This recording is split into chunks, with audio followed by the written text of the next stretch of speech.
என் கையால் ஏந்து கொண்டேன். அதற்கு பிறகு சர்ப்ப கனியாகப்பட்டது அரவத்தை ஏவி விட்டான் என்னை கொள்வதற்கு. பாம்பை அந்த பாம்பை எல்லாம் பிடித்து எனக்கு ஆபரணமாக அணிந்து கொண்டேன். நீங்க போட்டிருக்கிறதெல்லாம் ஆமா சரி. அதற்கு பிறகு அந்த தாருகாரசியை வதம் செய்துவிட்டு நான் திரும்பி வந்தேன். அப்போது என்ன நடந்தது? என்னங்க நண்பா,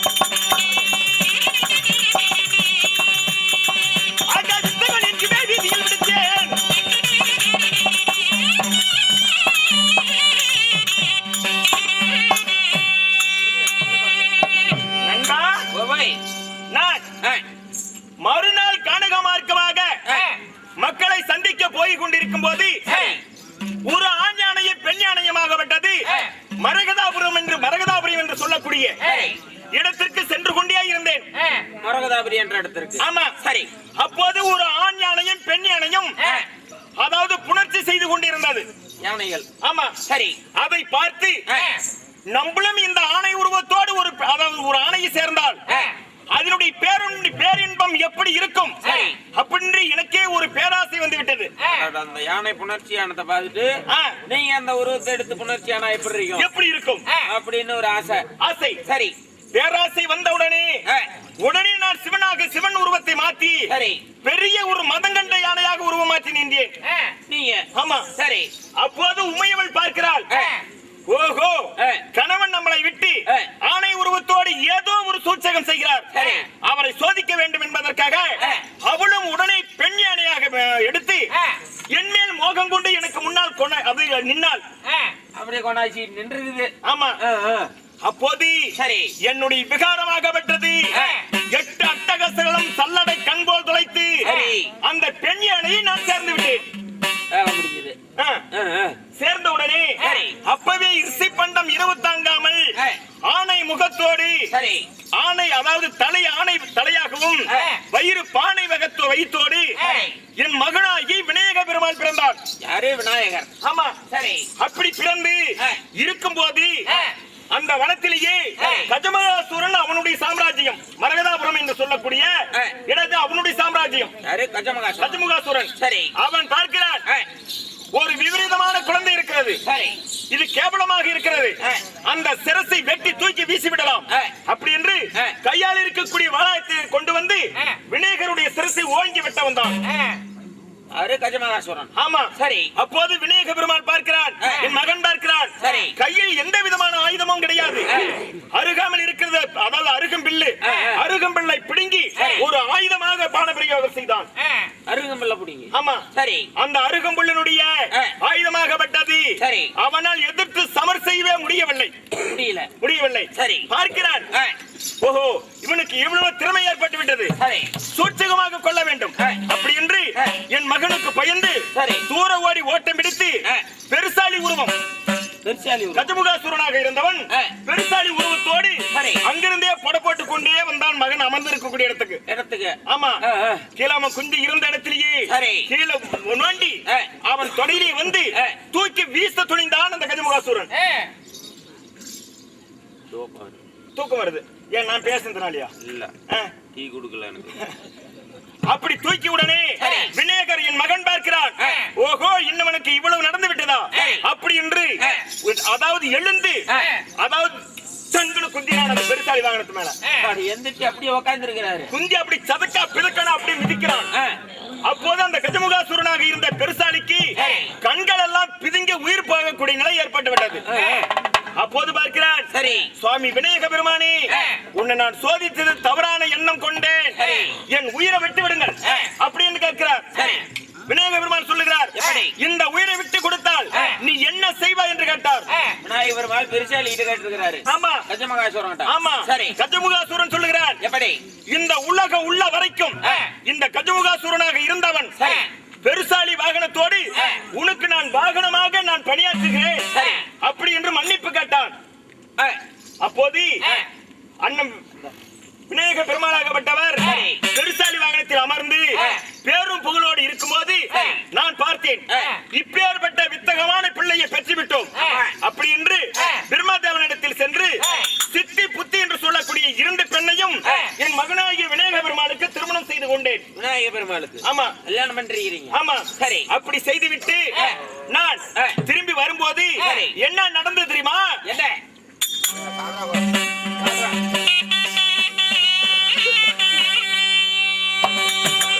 கொண்டு காட்சியை கொடுத்து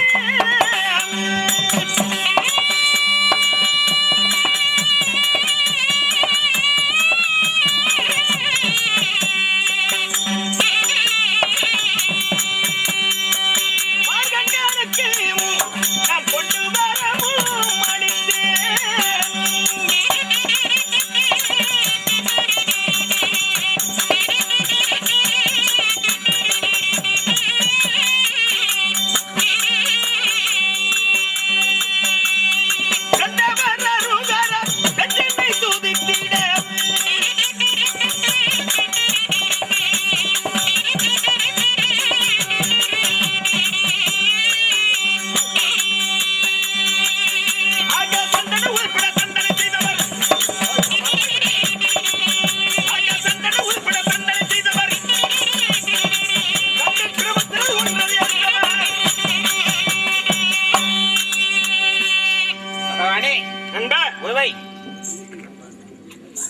மிருகண்டையர் சரி உச்சிமாங்காளி பட்டணத்தை அரசாண்டு வரக்கூடிய மிருகண்டையர் மருத்துவதி அம்மையார் இவர்கள் 2 பேருக்கும் புத்திர சந்தானம் என்பதே கிடையாது. ஆமா, சரி. தபாவனத்தை நோக்கி இந்த சிவபெருமானை கடுமையாக நோக்கி தவம் புரிந்தார். அப்படி தவம் புரியும் போது நான் சோதிக்க வேண்டும் என்பதற்காக நேரில் பிரசன்னமாகி மிருகண்டையரே உனக்கு என்ன வனமருத்துவம் என்று கேட்டேன். அவர் சொல்லுகிறார், பிள்ளை இல்லாத குறை எனக்கு பெரிய குறை இருக்கிறதப்பா, சுவாமி கடவுளே எனக்கு புத்திர சந்தானம் வரம் கொடுக்க வேண்டும் என்று கேட்டார். மிருகண்டையர் ஆமா, சரி. அப்போது பார்த்தேன், நல்ல விவேகமான பிள்ளை வேண்டுமா, விவரமற்ற பிள்ளை வேண்டுமா அப்படி என்று நான் கேட்டேன். அதற்கு சொன்னார், நல்ல விவேகமான பிள்ளை தான் வேண்டும் என்றான். நான் சொன்னேன், விவேகமான பிள்ளை வேண்டும் என்றால் வயது 16, விவரமற்ற பிள்ளை வேண்டும் என்றால் வயது 100, உனக்கு எது வேண்டும் என்று கேட்டேன். அப்போது யோசித்து பார்த்து 4 நாளைக்கு இருந்தாலும் நல்ல பிள்ளை விவேகமான பிள்ளை தான் வேண்டும். விவரமற்ற பிள்ளையானால் கள்ளம் கபடு சூது சொக்கட்டம் ஊரு பம்பு இதையெல்லாம் இழுக்கும். எனக்கு விவரமற்ற பிள்ளை வேண்டாம், எனக்கு விவரமான பிள்ளை வேண்டும் என்று சொன்னார். அப்போது வரத்தை கொடுத்து விட்டேன். கொடுத்த உடனே மருத்துவதி அம்மையார் வயிற்றிலேயே ஒரு ஆண் சிசுவு பிறந்தது. அந்த சிசுவுக்கு என் பெயர் விளங்க வேண்டும் என்பதற்காக திருமால மார்கண்டையர் என்று பெயர் சூட்டினார். மார்கண்டையர் என்று? ஆமா, சரி. பெயர் சூட்டிய உடனே சீரம் சிறப்பமாக இருந்து பள்ளி சாலை முடித்துவிட்டு திரும்பி இல்லத்துக்கு வருகிறார். யாரு? மார்கண்டன். அப்போது வயது 16 வயசு முடித்து விட்டது. அப்போது தட்சிணாபுரத்து அரசன் என்று சொல்லக்கூடிய காலனுடைய அதாவது கணக்க பிள்ளை சித்ராபுத்திர நாராயணன் கணக்கெடுத்து பார்க்கிறார். அவனுடைய ஆயுள் காலம் முடிந்து விட்டது. ஆமா, மார்கண்டனுடைய ஆயுள் காலம் முடிந்து விட்டது. சரி. யமன் காலன் சொல்லுகிறான் தட்சிணாபுரத்து அரசன், யம தூதனை விட்டு அந்த மார்கண்டனுடைய உயிரை பிடித்து வா என்று உத்தரவிட்டான். அப்போது மிருகண்டையர் மருத்துவதி அம்மையார் அவர்களும் மகனுடைய ஆயுள் காலம் முடிந்து விட்டதே, நம்மளை விட்டு பிரிய போகிறானே, ஒரு பிள்ளையை தவிக்கிறோமே என்று சொல்லி கத்தி கதிரனமாக இருந்தார்கள். கதறி கொண்டிருந்தார் மிருகண்டையர். ஆமா, சரி. அப்போது மார்கண்டன் முன் தெம்பட்டி, தாய் தந்தையே உங்களுக்கு என்ன வருத்தம் நேர்ந்தது என்று கேட்டார். உன் ஆயுள் முடிய போகிறதப்பா, நான் எப்படி உன்னை விட்டு நான் பிரிந்திருப்பேன் என்று சொன்னார். மார்கண்டன் சொல்லுகிறார், அந்த சிவன் வரத்தில் நான் பிறந்தவன், அந்த சிவனை நோக்கி நான் கடுமையாக தவம் புரிந்து நான் மீண்டும் ஆயுள் வாங்கி வருகிறேன் அப்படி என்று சொல்லி இந்த உலகம் எல்லா எல்லா இடத்திலும் சிவாலிங்கத்தை வைத்து பூசை செய்துவிட்டு கடைசியாக திருக்கடையூரிலேயே ஆற்றங்கரையோரத்திலேயே அதாவது ஒரு லிங்க பூசை செய்து கொண்டிருக்கிறான் மண்ணினால் அள்ளி கொண்டு. ஆமா சரி. அப்போது எம்மன் எருமைக்கிடாமல் ஏறிக்கொண்டு வந்து பாசக்கயிற்றை வீசுகிறான் மார்கண்டாயரை பிடிப்பதற்கு. நெருப்பாக தணல் ஓடுகிறது. மீண்டும் வீசினான். நீ மார்கண்டன் மேல் வீசும்போது முன்னால் இருந்த சிவாலிங்கத்தை ஐயோ சிவனே என்று என்னை கட்டிப்பிடித்தான். சரி. கட்டிப்பிடித்தவுடனே அந்த பாசகீராகப்பட்டது சிவாலிங்கமும் சேர்த்து இழுக்க தொடங்கினான். லிங்கத்துக்கு சேர்த்தி. ஆமா சரி. அந்த திருக்கடையூரிலேயே நான் அமர்தலிங்க ஈஸ்வரனாக வடிவம் கொண்டு சிவாலிங்கத்தின் மேல் நின்று எதிர்த்து வந்த யாமனை எட்டி என் காலால் உதைத்து அவனை நான் பூமி பாதம் சேர்த்தேன். நீங்க ஆமா சரி. அப்போது சொன்னேன் என் தொண்டனை பிடித்து விட்டாய். என் தொண்டனுக்கு என்றும் 16 ஆயுள் பாகம் மார்கண்டரை கொடுத்து விட்டு அதாவது எம் காலதூதன் யமனை அப்புறம் பிறகு அனுப்பி வைத்தேன்.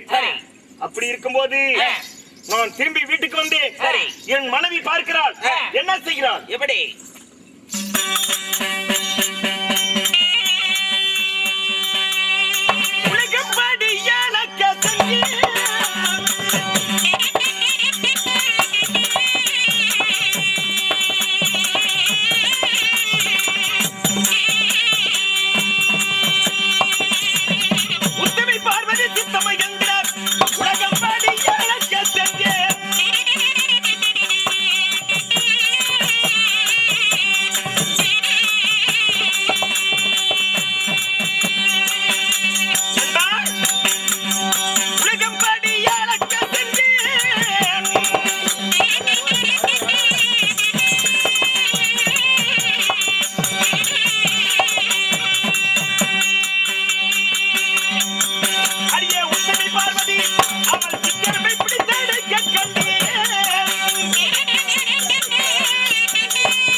மனைவியிடத்தில் பெண்ணே நான் உலகத்தை படியளந்து வருகிறேன் அப்படி என்று சொன்னேன். அவள் மனதில் ஒரு சந்தேகம் ஏற்பட்டு விட்டது. எப்படி? படியளக்க செல்லுகிறேன் என்று சொல்லுகிறார்.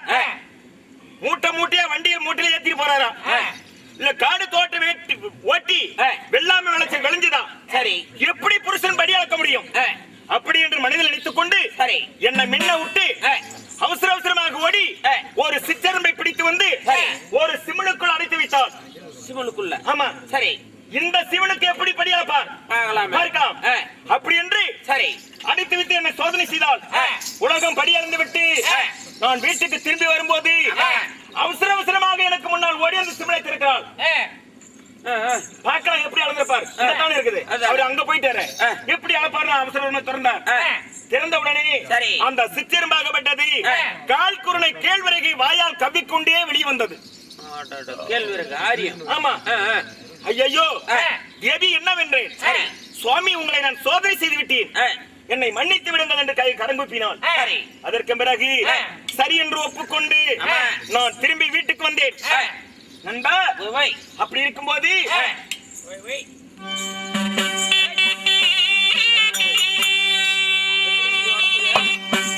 நந்தி காவலனி கேள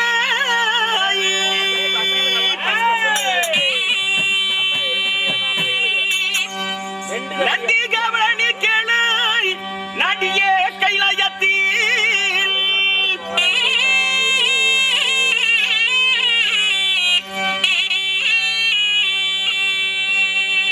பண்டமே தேவ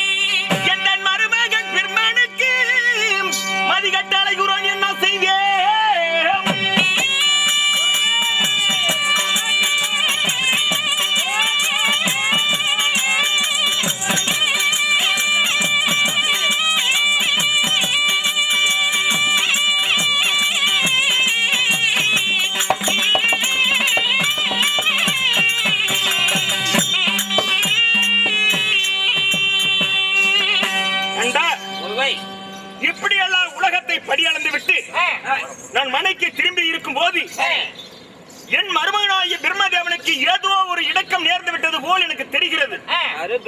பிரம்மாவுக்கு சரி, எனக்கு ஒன்றும் புரியவில்லை. சற்று நேரம் இந்த கைலாயத்தில் நான் அமர்ந்து இருந்தேன். ஆனால் என்ன நடக்கிறது, எங்க அதர்மம் உழைக்கிறது, எங்க நியாயம் இருக்கிறது என்று அறிந்து அந்த அதர்மத்துக்கு ஏதாவது ஒரு வேலை செய்ய வேண்டும். அப்படி இருக்க நான் என்னுடைய கைலை மலையில் அமர்ந்திருக்கிறேன். பிறகு பேசிக் கொள்ளலாம்ப்பா.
உன்னுடைய திடீய பொன்னாடமானத்தில் மருமகளாகப்பட்டவனும் மகளும் அநேக சரணம் செய்தோம். அம்மா பிரம்மதேவா, அம்மா கலைவாணி, சுவாமி நீங்கள் எப்படி இருக்க வேண்டும் தெரியுமா? எப்படி இருக்க வேண்டும்?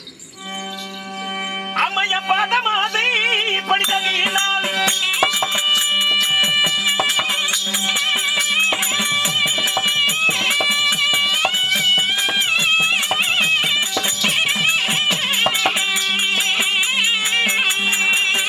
அம்மா இந்த பதனிலே துணமா வாழ்வா.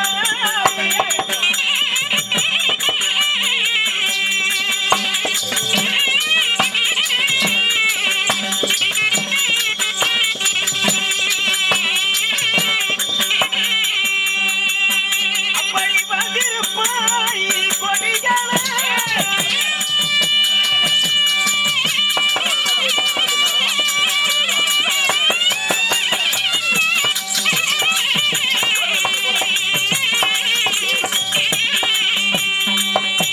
உனக்கு மகன் நன்னோன் அவரமானித்தேன்.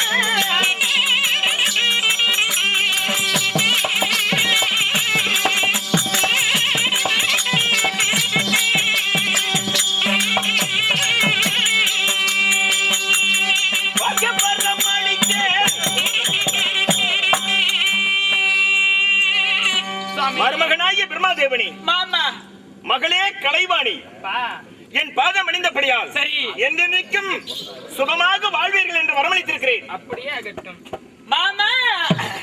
மருமகனே, மாமணி பால்கனல் பால்கனல் வரமணி தாயா.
இந்த உலகத்தில் மாநில மக்கள் என்னை யாருமே கொல்ல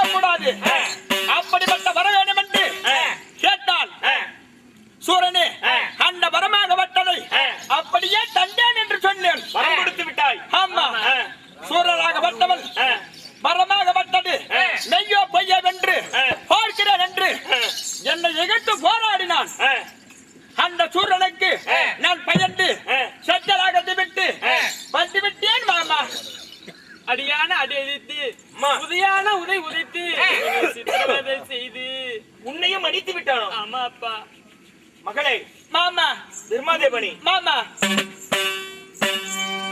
அப்ப கொடுத்தவனை எதிர்த்து நின்றானோ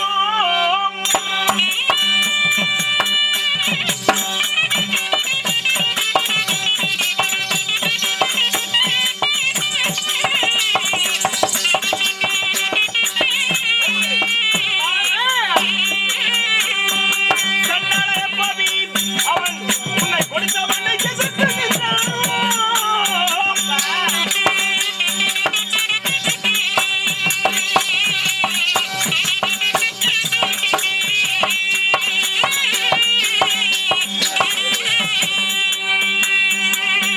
அடித்து போதைக்கு மண்ணோ அநியாயம் செய்தான் பாவி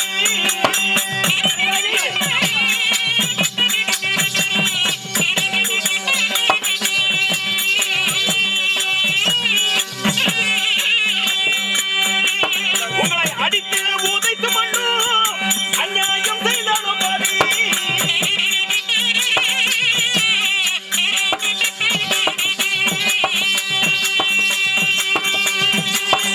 அவனை கலன்பது சேர்க்க பார்க்கிறே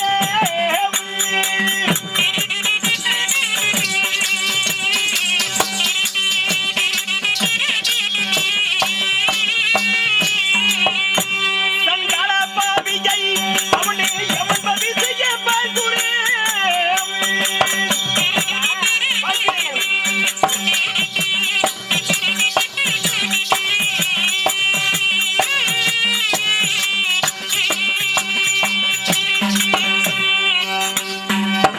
பிரம்மதேவனி மாமா பாவம் என்று பாராமல் பழிகாரனுக்கு வரம் கொடுத்து விட்டாய் ஆமா கொடுத்தவனே இந்த வரம் பழிக்குமா மெய்யா பொய்யா என்று உன்னையே சோதனை செய்து சரி இந்த சத்தியலோகத்தை விட்டு உங்களை அடித்து ஒதுக்கியிருக்கிறார் ஆமா அப்பேற்பட்ட துரோகியை சரி ஏதாகிலும் அவனை உயிர் சேதம் செய்ய வேண்டும் ஆமா எப்படி என்றால் ஆமா எனக்கும் கொடுக்கத்தான் தெரியும் சரி. உனக்கும் கொடுக்கத்தான் தெரியும் ஆமா அவனை அழிக்கக்கூடிய தகுதி நம்மளிடத்தில் கிடையாது மாமா ஆ? அண்ணவனை அழிக்கக்கூடிய தகுதியாகப்பட்டது ஆ. யாருக்கு மாமா இருக்கிறது பிரம்மதேவனி அப்பா மகளே